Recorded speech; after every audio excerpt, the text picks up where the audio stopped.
Hello focus, recently अभी United India insurance company limited, जिसको आप सभी लोग यूनाइटेड इंडिया के नाम से जरूर जानते होंगे, जो कि हमारे गवर्नमेंट ऑफ इंडिया की अंडरटेकिंग है।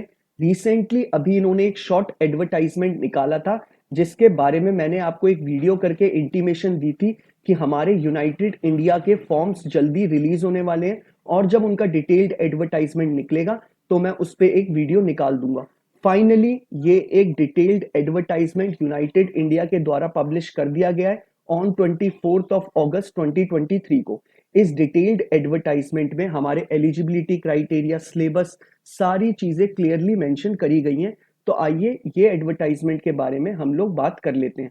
एक इंपॉर्टेंट इंफॉर्मेशन वीडियो की स्टार्टिंग में देना चाहता हूं। जो भी बच्चा लॉ स्टूडेंट है, लॉ ग्रेजुएट हो चुका है या फिर प्रैक्टिसिंग एडवोकेट है ऑल ओवर इंडिया के किसी भी कोर्ट में, अगर वो चाहता है हमारे लीगल फर्टिनिटी के रिगार्डिंग कोई भी वैकेंसी निकले, इररिस्पेक्टिव वो आपकी जुडिशरी की वैकेंसी हो या फिर आपके इंटर्नशिप की वैकेंसी हो या फिर आपके बैंक की वैकेंसी हो या फिर पीएसयू की वैकेंसी हो या फिर इम्पैनलमेंट की वैकेंसी हो, जो हमारे प्रैक्टिसिंग एडवोकेट्स के लिए निकलती है, कोई भी वैकेंसी हमारे लीगल फर्टिनिटी के रिगार्डिंग निकलेगी तो आपको इस चैनल पे उसके बारे में टाइमली अपडेट्स मिल जाएंगे, ताकि आप उन प्रोसेस का पार्ट बन पाए और जल्दी से जल्दी एक अच्छी अपॉर्चुनिटी को ग्रैब कर पाए। अब हम इस डिटेल्ड एडवर्टाइजमेंट के बारे में बात कर लेते हैं। इस फॉर्म में नंबर ऑफ डिपार्टमेंट्स के लिए वैकेंसी निकाली गई है, लेकिन हमारे लीगल डिपार्टमेंट के लिए जो वैकेंसी निकाली गई है वो 25 वैकेंसी निकाली गई है।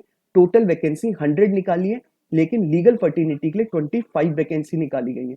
ये हमें जो डेजिग्नेशन ऑफर कर रहे हैं वो लीगल स्पेशलिस्ट की डेजिग्नेशन ऑफर करी जा रही है। 100 में से इन्होंने 20 वैकेंसी सिर्फ डॉक्टर्स के लिए रखी गई है। बाकी जो 80 वैकेंसीज बची है उन्होंने इसमें पार्टीशन करा है कैटेगरी वाइज। मैं आपको बता देता हूँ, शेड्यूल कास्ट जो कि हमारे एससी कैटेगरी है, उनके लिए 12 वैकेंसी रखी गई है, एसटी के लिए 3, ओबीसी के लिए 13, ईडब्ल्यूएस के लिए 8 और अनरिजर्व कैटेगरी के लिए 40, makes the total number of 80 vacancy. तो हमारी 80 वैकेंसी में से सिर्फ 25 वैकेंसी तो सिर्फ हमारे लीगल डिपार्टमेंट के लिए निकाली गई है। बहुत बड़ा चंक नंबर है, आप लोग इसे जरूर अप्लाई करिएगा। एक अच्छी अपॉर्चुनिटी है और बहुत सारे आपको एक्स्ट्रा बेनिफिट्स मिलते हैं इस जॉब के साथ। सैलरी भी आपकी एक डिसेंट अमाउंट है, ऐसा नहीं है कि सैलरी भी अच्छी नहीं है, सैलरी भी आपकी एक अच्छी अमाउंट आपको पे किया जाएगा by United India. Educational qualification के बारे में हम बात कर लेते हैं। इन्होंने एडवर्टाइजमेंट में बोला है कि अगर आपके पास एलएलबी की डिग्री है विथ 60% एंड अबव आपने उसमें स्कोर करा है तो आप इस पूरे प्रोसेस का पार्ट बन सकते हैं। इररिस्पेक्टिव आपने 3 ईयर का एलएलबी कोर्स करा है या फिर 5 ईयर का इंटीग्रेटेड एलएलबी की आपके पास डिग्री है, अगर आपके पास एलएलबी की डिग्री है और उसमें आपने 60% एंड अबव स्कोर करा है तो आप इस प्रोसेस का पार्ट बन सकते हैं। 5% का रिलैक्सेशन दिया है एससी और एसटी कैटेगरी का, कि अगर एससी और एसटी कैटेगरी वाले बच्चों ने 55% भी अपने एलएलबी डिग्री में स्कोर करा है तो वो इस प्रोसेस का पार्ट बन सकते हैं। अब बात कर लेते हैं हम एज की। एज में इन्होंने बोला है कि अगर आपकी एज 21 के अबव है और 30 के बिलो है, मतलब अगर आपकी एज 21 टू 30 के इन बिटवीन लाई करती है तो आप इस प्रोसेस का पार्ट बन सकते हैं। एज आपको अपनी कैलकुलेट 31 मार्च 2023 के अकॉर्डिंग करनी है। अब बात कर लेते हैं एक्सपीरियंस की। इन्होंने इसमें बोला है कि आपके पास मिनिमम 3 साल का एक्सपीरियंस होना चाहिए एज अ प्रैक्टिसिंग एडवोकेट। मतलब अगर आपको एज अ प्रैक्टिसिंग एडवोकेट 3 साल कंप्लीट हो चुके हैं तो आप इस प्रोसेस का पार्ट बन सकते हैं। 1 साल का रिलैक्सेशन एससी एसटी कैटेगरी के लिए एक्सपीरियंस में भी दिया है। अगर एससी और एसटी कैटेगरी के पास सिर्फ 2 साल का भी एक्सपीरियंस होगा एज अ प्रैक्टिसिंग एडवोकेट तो वो भी इस पूरे रिक्रूटमेंट प्रोसेस का पार्ट बन पाएंगे। मस्ट बोला गया है कि आप बार काउंसिल ऑफ इंडिया के साथ एक रजिस्टर्ड एडवोकेट होने चाहिए। तो सिंपल है, आपके पास एलएलबी की डिग्री होनी चाहिए विद 60% एंड अबव, एससी और एसटी कैटेगरी के लिए 55% एंड अबव मांगा गया है। साथ ही साथ इन्होंने बोला है एक्सपीरियंस में कि आपके पास 3 साल का एक्सपीरियंस होना चाहिए एज अ प्रैक्टिसिंग एडवोकेट, और इसमें भी 1 साल का रिलैक्सेशन दिया है एससी और एसटी कैटेगरी के लिए। अगर उनके पास 2 साल का एक्सपीरियंस है तो वो लोग भी इसे अप्लाई कर सकते हैं। साथ ही साथ इन्होंने बोला है मस्ट चीज ये रखी गई है कि आप बार काउंसिल ऑफ इंडिया के साथ एज अ रजिस्टर्ड एडवोकेट होने चाहिए। अब बात कर लेते हैं हम इसमें एज रिलैक्सेशन की, कि एज रिलैक्सेशन कितना प्रोवाइड करा जा रहा है। इन्होंने बोला है जो भी बच्चा एससी और एसटी कैटेगरी से बिलोंग करता होगा उसको 5 ईयर का एज रिलैक्सेशन दिया जाएगा। इट मींस उसके लिए जो एज हो गया वो 35 हो गया। ओबीसी कैटेगरी के लिए 3 साल का एज रिलैक्सेशन दिया है, उनके लिए एज हो गई 21 to 33। तो पीडब्ल्यूडी कैटेगरी से बिलोंग करेगा, उनको 10 साल का एज रिलैक्सेशन दिया है। इट मीन्स उनके लिए 21 to 40 की एज हो गई है।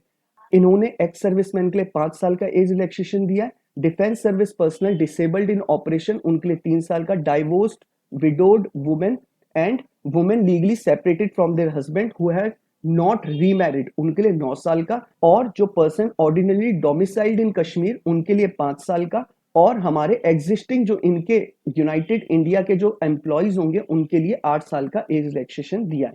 तो ये आपके एज रिलैक्सेशन के रिगार्डिंग बात थी। अब बात कर लेते हैं एप्लीकेशन फी कितनी रखी गई है। फॉर जनरल कैटेगरी ये फीस 1000 रुपीज की रखी गई है। अगर आपको ये फॉर्म अप्लाई करना है तो आपको 1000 रुपीज पे करने पड़ेंगे। तो 1000 रुपीज इन्होंने जनरल कैटेगरी के लिए, ईडब्ल्यूएस कैटेगरी के लिए और ओबीसी कैटेगरी के लिए 1000 रुपीज की फीस रखी गई है। प्लस आपका जीएसटी जो लगेगा फॉर्म के साथ। और जो एससी, एसटी और पीडब्ल्यूडी कैंडिडेट होंगे और जो इनके एग्जिस्टिंग एम्प्लॉयज होंगे, अगर वो इसमें फॉर्म फिलअप करेंगे तो उनके लिए 250 रुपीज रखा गया है फॉर्म। अब बात कर लेते हैं डेट्स के बारे में। इस फॉर्म को फिलअप करने की लास्ट डेट रखी गई है 14 सितंबर 2023। बिफोर 14 सितंबर आपको ये फॉर्म फिलअप कर लेना है, तभी आप इस पूरे रिक्रूटमेंट प्रोसेस का पार्ट बन पाएंगे। इन्होंने यूनाइटेड इंडिया ने आपके एग्जाम की डेट भी टेंटेटिव रखी है। इन्होंने बोला है कि आपका exam most probably second week of October में कंडक्ट करा लिया जाएगा। तो आपको अपनी तैयारी उसी हिसाब से रखनी है कि सेकेंड वीक ऑफ अक्टूबर से पहले आपकी तैयारी हो जाए, तभी आप इसमें सिलेक्ट हो पाएंगे। अब बात कर लेते हैं इसमें सिलेक्शन प्रोसीजर के बारे में। सिलेक्शन प्रोसीजर में इन्होंने क्लियरली मेंशन करा है कि जो भी बच्चा एग्जाम में अच्छा परफॉर्मेंस करेगा और उसके बाद जब आपका इंटरव्यू कंडक्ट कराया जाएगा उसमें भी अच्छा परफॉर्म करेगा तो आपको सिलेक्ट करा जाएगा फाइनली जो मेरिट लिस्ट आएगी उसमें। और कि आपका एग्जाम पैटर्न के बारे में, एग्जाम पैटर्न में इन्होंने बोला है कि आपका रीजनिंग 25 क्वेश्चन आएंगे 25 मार्क्स के, इंग्लिश लैंग्वेज के 25 क्वेश्चन आएंगे 25 मार्क्स के, quantitative aptitude and computer literacy के पेपर आएगा जो कि आपके 25 नंबर के क्वेश्चन होंगे 25 मार्क्स के। और आपका जनरल अवेयरनेस आएगा 25 क्वेश्चन होंगे 25 मार्क्स के। फाइनली आपके लॉ के रिगार्डिंग 50 क्वेश्चन होंगे जो कि आपकी प्रोफेशनल नॉलेज है, 50 क्वेश्चन होंगे 100 नंबर के। तो टोटल आपके 150 क्वेश्चन होंगे 200 नंबर के। ये आपका पूरा एग्जाम पैटर्न रखा गया है। रेम्यूनरेशन और सैलरी के बारे में बात कर लेते हैं।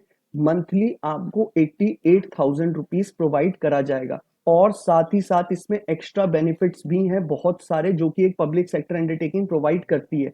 जैसे कि आपको अकोमोडेशन मिलेगा, नेशनल पेंशन स्कीम का आप पार्ट होंगे, आपको मेडिकल फैसिलिटीज मिलेंगी, वेरियस बेनिफिट्स मिलेंगे आपको अगर आप इसमें सिलेक्ट होते हैं तो। एक चीज इसमें और बोली गई है कि आपको इसमें गारंटी बॉन्ड लगाया जाएगा। मतलब अगर आप इसमें सिलेक्ट होते हैं तो आपको मिनिमम 5 साल का बॉन्ड साइन करना पड़ेगा। मतलब आप 5 साल से पहले अपनी जॉब नहीं छोड़ सकते। अगर आप वो जॉब छोड़ना चाहेंगे तो आपको कंपनी को पैसा पे करना पड़ेगा। तो ये आपकी पूरी डिटेल्स है इस फॉर्म के रिगार्डिंग। अगर आपको इस फॉर्म के रिगार्डिंग कोई चीज समझ में ना आई हो या फिर आपको कोई क्वेरी अराइज हुई हो तो आप लोग जानते हैं कि आप नीचे मुझे कमेंट बॉक्स में अपना कमेंट ड्रॉप कर दीजिएगा। मैं पूरी कोशिश करूंगा टाइमली बेसिस पे आपकी क्वेरी को रिजॉल्व कर दूं ताकि आप ये फॉर्म फिलअप कर पाए जल्दी से जल्दी और जल्दी से जल्दी ही अपनी एग्जाम की तैयारी कर पाए। बाकी ये डिटेल्ड एडवर्टाइजमेंट नीचे आपको डिस्क्रिप्शन बॉक्स में मिल जाएगा। आप चाहे तो इसे खुद से पढ़ सकते हैं, डाउनलोड कर सकते हैं या वहीं स्क्रॉल डाउन करके पढ़ सकते हैं। बाकी सेकंड लिंक जो आपको प्रोवाइडेड है डिस्क्रिप्शन बॉक्स में, आप वहां क्लिक करेंगे तो आप डायरेक्टली फॉर्म के इंटरफेस में चले जाएंगे जहां पर आप अपना पूरा फॉर्म फिलअप कर सकते हैं। अगर आपको ये वीडियो पसंद आई हो तो आप इसे लाइक शेयर जरूर करिएगा और मैं चाहूंगा जो भी हमारे लीगल फर्टिनिटी से बिलोंग करता है वो इस चैनल को सब्सक्राइब जरूर कर ले ताकि उसको सारी नोटिफिकेशंस टाइम पे मिल जाए। Thank you so much.